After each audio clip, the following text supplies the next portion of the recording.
le vendredi 26 décembre 2025. Bonsoir à toutes et à tous et merci de nous rejoindre pour cette dernière édition de la semaine.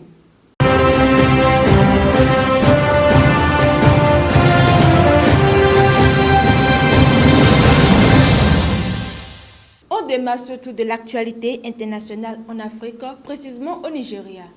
Le président américain Donald Trump a annoncé que les États-Unis ont mené plusieurs frappes aériennes contre les combattants du groupe État islamique dans le nord-ouest du Nigeria, notamment dans l'État de Sokoto. Ces opérations, qualifiées de frappes de précision, visaient des camps de l'organisation djihadiste accusés d'avoir assassiné des civils, en majorité des chrétiens. Washington affirme que ces frappes ont été lancées à la demande des autorités nigérianes dans le cadre d'une coopération sécuritaire entre les deux pays. Le commandement militaire américain pour l'Afrique indique que plusieurs combattants de l'aile ont été neutralisés.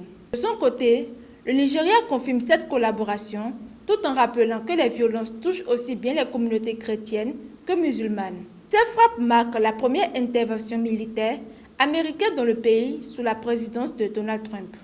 Après l'Afrique, direction l'Europe, une grande entreprise française fait un geste inédit vers l'État. En France, le géant du pneumatique Michelin a décidé de restituer volontairement 4,3 millions d'euros à l'État. Cette somme correspond à un crédit d'impôt perçu pour moderniser une usine en Vendée, finalement fermée en 2020, entraînant la suppression de plus de 6 000 emplois. Michelin explique cette décision par un souci de responsabilité, alors qu'aucune obligation légale ne l'y contraint. Ce remboursement relance le débat sur l'absence de contrôle et d'évaluation des aides publiques accordées aux entreprises, estimées à plus de 200 milliards d'euros par an en France. Cap maintenant sur le continent américain où la justice poursuit sa lutte contre la corruption. En Malaisie, pays d'Asie du Sud-Est, mais dont l'affaire a une portée internationale très suivie depuis les États-Unis et l'Europe, l'ancien Premier ministre Najib Razak a été reconnu coupable d'abus de pouvoir et de blanchiment d'argent par la Haute Cour de Kuala Lumpur. Déjà emprisonné, Najib Razak a été jugé dans le cadre du vaste scandale du Fonds souverain 1 MDB. La justice estime que sa culpabilité a été prouvée au-delà de tout doute raisonnable.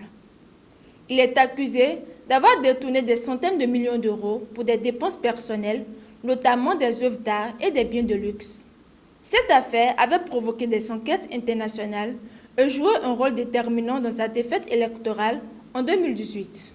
Enfin, direction l'Asie et le Moyen-Orient, où un attentat meurtrier a endeuillé un lieu de culte.